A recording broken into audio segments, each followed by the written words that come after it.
Reading through the Bible in 1 year, May 17th, Numbers 26, 1 through 27, Psalms 14 through 16, Isaiah 4:2 through 5:30, and Revelation 10:1 through 11:14. After the plague, the Lord said to Moses and to Eleazar the son of Aaron the priest, "Take a census of all the congregation of the people of Israel, from 20 years old and upward, by their fathers' houses, all in Israel who are able to go to war." And Moses and Eleazar the priest spoke with them in the plains of Moab by the Jordan at Jericho, saying, "Take a census of the people, from 20 years old and upward, as the Lord commanded Moses." The people of Israel who came out of the land of Egypt were Reuben, the firstborn of Israel, the sons of Reuben, Hanoch of the clan of Hanochites, Palu of the clan of Paluhites, of Hezron, the clan of the Hezrites, of Carmi, the clan of the Carmites. These are the clans of the Reubenites. Those listed were 43,730.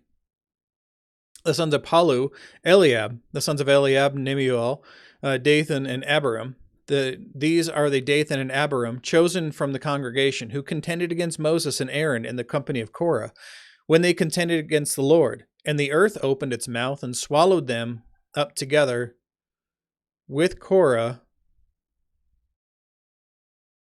Where's my spot? There we go.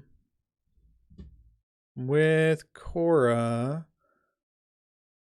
when that company died, when the fire devoured 250 men, and they became a warning, but the sons of Korah did not die. The sons of Simeon, according to their clans, of Nemuel, of the clan of the Nemuelites, of Jamin, the clan of Jamanites, of Jachin, the clan of Jachinites, of Zerah, the clan of Zerahites, or Zerites, of Shaul, the clan of Shaulites. These are the clans of the Simeonites, 22,200. Of the sons of Gad, according to their clans, of Zaphon, the clan of the Zaphonites, of Haggai, the clan of the Haggites, of Shuni, the clan of the Shunites, of Ozni, the clan of the Oznites, of Eri, the clan of the Erites, of Arod, the clan of the Arodites, of Arile, the clan of the Arilites. These are the clans of the sons of Gad, as they were listed, 40,500. The sons of Judah were and Onan, and Ur and Onan died in the land of Canaan. The sons of Judah, according to their clans, were of Shelah, the clan of the Shelonites, of Perez, the clan of the Perizzites, of Zerah, the clan of the Zerahites. And the sons of Perez were of Hezron, the clan of the Hezronites, of Hamul, the clan of the Hamalites.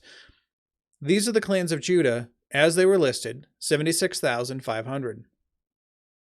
The sons of Issachar, according to their clans, of Tola, the clan of the Tolites, of Puva, the clan of the Punites, of Jashub, the son of the Jashubites, of Shimron, the clan of the Shimronites. These are the clans of Issachar, as they were listed, 64,300. The sons of Zebulun, according to their clans, of Sered, the clan of the Seredites, of Elon, the clan of the Elonites, of Jaleel, the clan of the Jaleelites. These are the clans of the Zebulunites, as they were listed, 60,500. Now, Psalms 14 through 16. The fool says there is no God. The fool says in his heart, there is no God. They are corrupt. They do abominable deeds. There is none who does good. The Lord looks down from heaven on the children of man to see if there are any who understand, who seek after God. They have all turned aside. Together they have become corrupt. There is none who does good, not even one. They have no knowledge. All the evildoers who eat up my people as they eat up bread and do not call upon the Lord. I said that totally wrong. Have they no knowledge, all the evildoers who eat up my people as they eat up bread and do not call upon the Lord? They are great in terror, for God is with the generation of the righteous. But you would shame the plans of the poor. But the Lord is his refuge. Oh, that salvation for Israel would come out of Zion. When the Lord restores the fortunes of his people, let Jacob rejoice, let Israel be glad. Psalm 15. I love this one. I love this one so much. Who shall dwell on your holy hill? Who shall sojourn in your tent? Who shall dwell on your holy hill? Who is it that can go into heaven? Who can spend time in the presence of God? He who walks blamelessly and does what is right, and speaks truth in his heart, who does not slander with his tongue, and does no evil to his neighbor, nor takes up a reproach against his friend, in whose eyes a vile person is despised, but who honors those who fear the Lord, who swears to his own hurt and does not change, who does not put out his money at interest, and does not take a bribe against the innocent. He who does these things shall never be moved.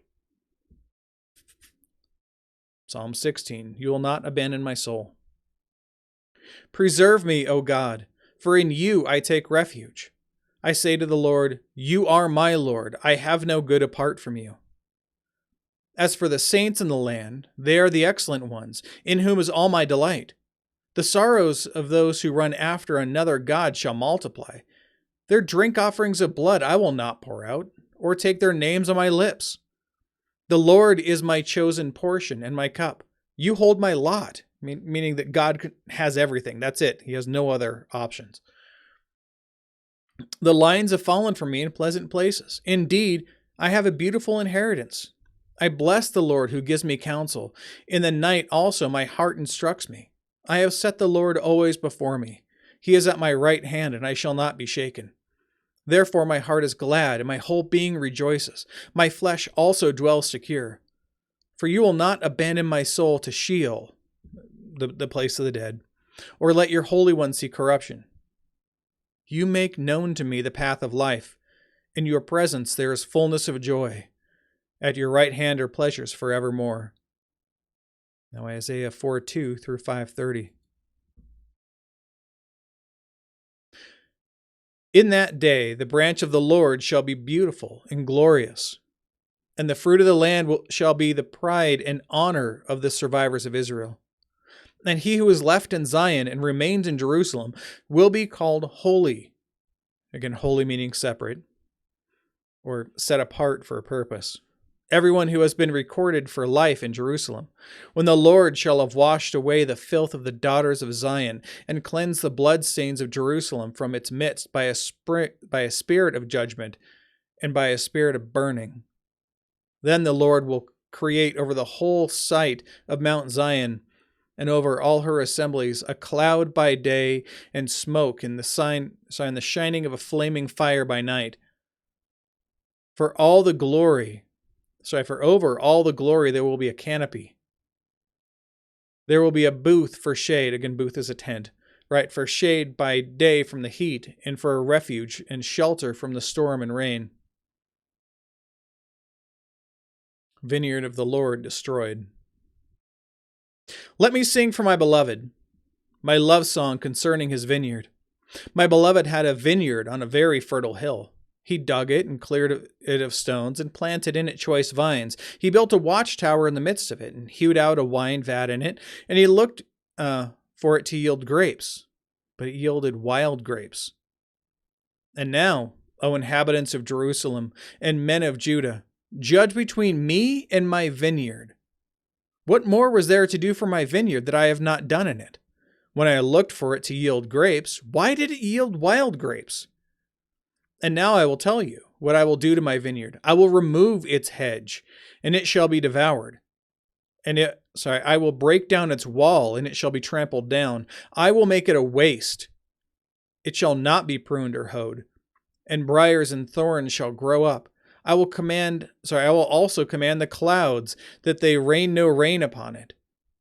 For the vineyard of the Lord of hosts is the house of Israel, and the men of Judah are his pleasant planting. And he looked for justice, but behold, bloodshed. For righteousness, but behold, an outcry. Woe to the wicked. Woe to those who join house to house, who add field to field until there is no more room. And you are made to dwell alone in the midst of the land. The Lord of hosts has sworn in my hearing. Surely many houses shall be desolate, large and beautiful houses without inhabitant. For 10 acres of vineyard shall yield but one bath, and a homer of seed shall yield but an ephah. Woe to those who rise early in the morning, that they may run after strong drink, who tarry late into the evening as wine inflames them. They have lyre and harp, tambourine and flute, and wine at their feasts, but they do not regard the deeds of the Lord, or seek or seek the work of his hands. Therefore my people go into exile for lack of knowledge. Their honored men go hungry, and their multitude is parched with thirst. Therefore Sheol has enlarged its appetite, and opened its mouth beyond measure, and the nobility of Jerusalem and her multitude will go down, her revelers and he who exalts in her. Man is humbled, and each one is brought low, and the eyes of the haughty are brought low. But the Lord of hosts is exalted in justice, and the holy God who shows himself holy in righteousness. Then shall the lambs graze as in their pasture, and nomad shall eat among the ruins of the rich. Woe to those who draw iniquity with cords of falsehood, who draw in sin as with cart ropes, who say, let him be quick, let him speed his work that we may see it. Let the counsel of the Holy One of Israel draw near, and let it come that we may know it. Woe to those who call evil good and good evil, who put darkness for light and light for darkness, who put bitter for sweet and sweet for bitter.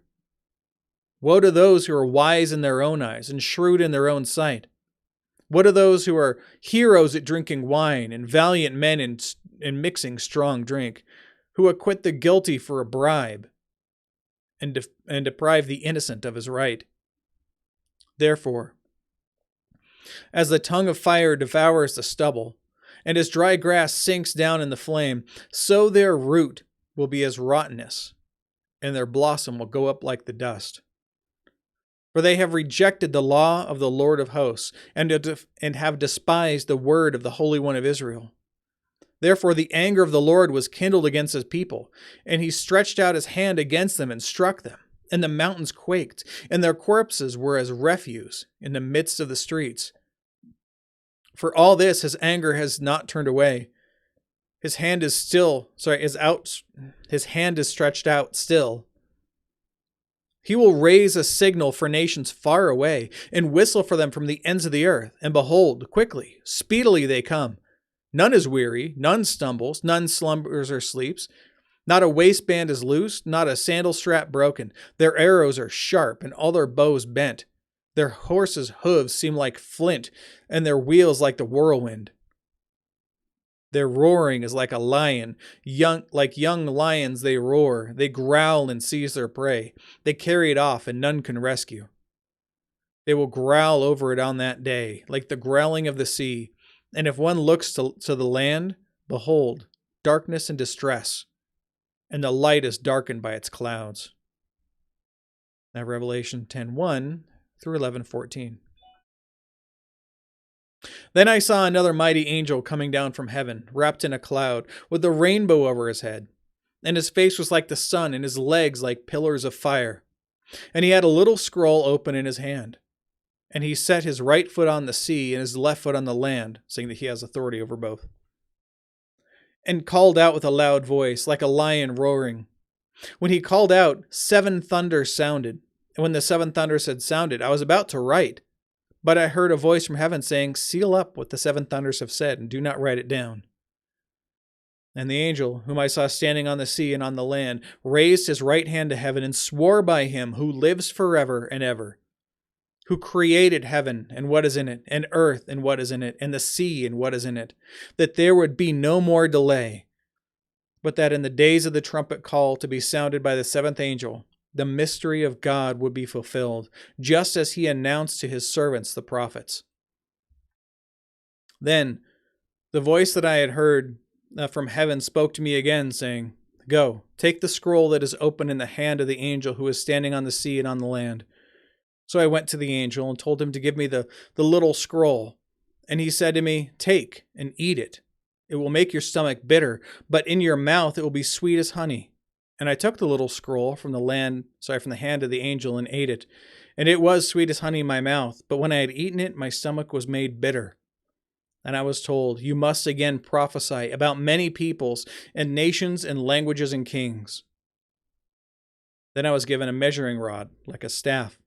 And I was told, rise and measure the temple of God and the altar and those who worship there. But do not measure the court outside the temple. Leave that out, for it is given over to the nations, and they will trample the holy city for 42 months.